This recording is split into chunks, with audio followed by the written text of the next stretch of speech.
why wouldn't I flip it? I could make 30,000 just like that.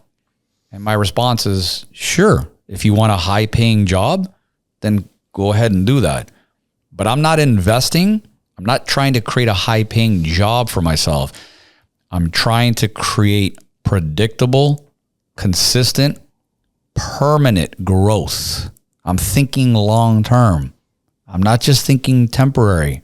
And I've been an investor for almost 30 years. And when I was 21 and I was flipping property and making a lot of money on a flip, I mean, I thought I was on top of the world. I'm like, man, I just made 20,000 on this deal. I just made 15,000 here. Just made 12,000 there.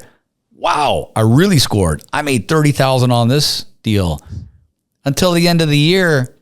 And then my accounting firm sat down with me and said, this is your tax obligation. And I was like, huh?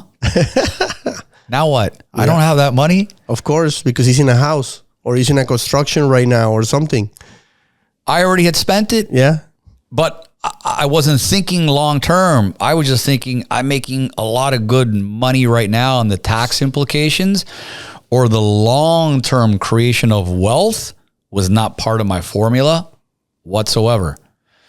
But what if someone can show that investor who's making 20, 30,000, what if someone can show that investor that you can still keep that asset, make that money tax-free, continue to use it for tax benefits, and pass it on to the next generation so that they can continue to thrive off of what you've built?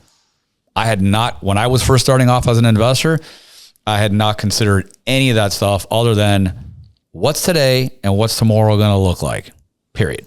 So I think we're coming back to the original idea of this show or this episode is, okay, what's the method I can use to make millions without millions?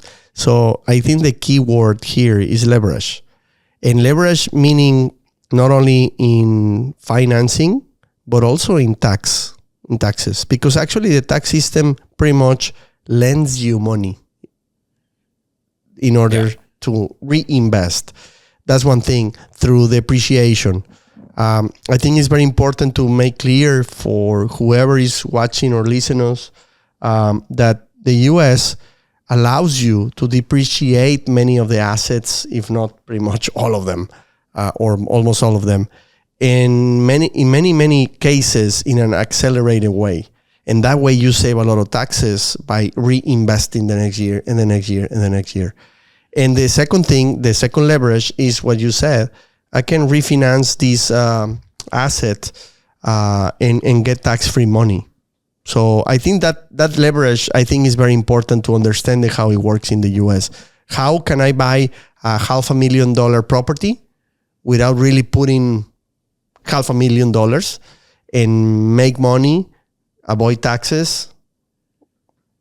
You know, I think it's very important to make sure that people understand how this can be done. Well, and I'll add to that, because I think as the years have gone by for myself, the definition of leverage for me has expanded to mean so much more than what my initial understanding or definition of leverage was, which is I can now go to the bank and, as you said, I could take this $500,000 and probably go and tie up a $2 million asset. Like, to me, that was the ultimate end to what leverage meant.